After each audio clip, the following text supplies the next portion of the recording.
assume that you're keeping an eye on everybody in the division, the champions and everything. You got to, because you may never know when you might get that call. And there's a lot of good champions out there in the lightweight division. It's not as big as loud as the welterweight division or the junior middleweight division or the middleweight division, but at the same time, I gotta focus on where I'm at, and to make sure that I'm taking care of myself. So I can't just overlook, well, my class ain't as big now, because there's still a lot of good champions and there's a lot of good prospects under those champions that's coming up for those titles as well. So, like, you probably seen it a month ago. Someone called out, Derry Matthews and Andy Cole. I'm looking at UK got some fighters over there that's coming up. Terry Flanagan just put out, got a knockout victory not too long ago. Like I said, I'm looking at everybody, man. I'm just like, Mel, this is what you wanted to do, so you gotta prepare yourself for anybody, who's in the way. So, perfect scenario. I mean, assuming everything goes well in this next fight, how soon would you like to get that title shot? I mean, do you want 2, 3 more fights, 4 more fights, end of this year, next year? Like I said, I probably like 2 or 3 more fights.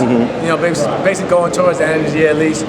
Like I know I'm 30 right now, but I keep my body in shape. Like I said, I don't do a lot of things that other guys do outside of the gym. So I take care of my body and everything, but I don't want to. At the same time, I don't want to wait too long. I want to basically get these guys while I'm at my best still. But like I don't want to rush it. I still got time. Let's see how I do with this fight. We're gonna go from there, but I do want to get that title shot. At least 3 fights out. 3 fights out from this one. Do you feel like you need 2 or 3 more fights, or do you feel like you can pretty much go in there with anyone right now? And I only ask because I know, as a fighter's mentality, you feel like you can beat anyone, regardless. Even if they've already beat you, you still feel like you can beat them again. So just knowing that, is it a matter of, well, I want to take 2 or 3 more fights to work on some stuff? Or is it more of a, I need to take 2 or 3 more fights just because I know that's how the politics of the business is? Like I said, as a fighter, if I had to, I'll fight anybody but place. But, like me, I still want to, just want to grow a little bit, develop some more things. And then, because when I get that shot, I want to make sure everything is right and that I know in my mind that I did everything that I had to do to get there, and I did it the right way. So it's not. I don't think much of the politics. Even though you got those whole things. You got this fighter with this promoter and that fighter.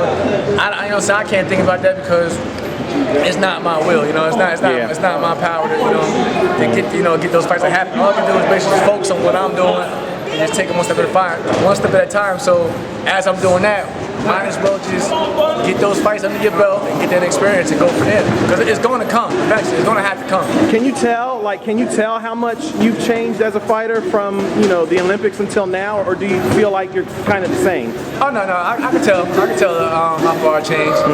Working with these guys, Levi and Mike. Olympics, it was just all about points. Right. But as a pro, it came out of the Olympics. They said I had no power. I wasn't gonna do this and that. But I made the transition to pro as I started developing. I started stopping guys. People started respecting my power a lot more than what they used to in the amateurs. So I could tell, basically just looking at myself that I have progressed over the years. Well, I can definitely tell too, but you definitely look like you were cracking today. I mean, I got a little bit of footage of it.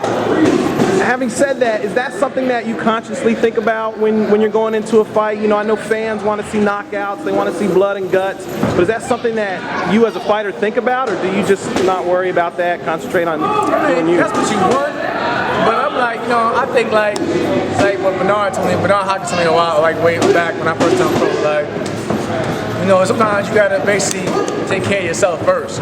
Yes, you do want to go in there and get people what they want, but you're not always gonna go in there and knock everybody out. Right. So you always gotta, you always gotta have more than one plan. You gotta, if I want, I can box. Come running with Mike and being around Adrian and them. I can fight on the inside. I can brawl, whatever. But the main thing, my focus is getting that win. You know what I mean? But then I want to do it the right way and be smart. You want to be smart first of all. Anything. Anybody can go in there and just, go in there and swing, trying to knock everybody out. But you see a lot of guys that's knockout artists. We do our history. A lot of our guys that's knockout artists in the past. came by knockout because That's they was going in there looking for, they got so used to, being a straight power punching and knockout artist that they leave themselves open, and then a lot of their losses came by knockout. That's true. Very true. Like I said, I look at everything now.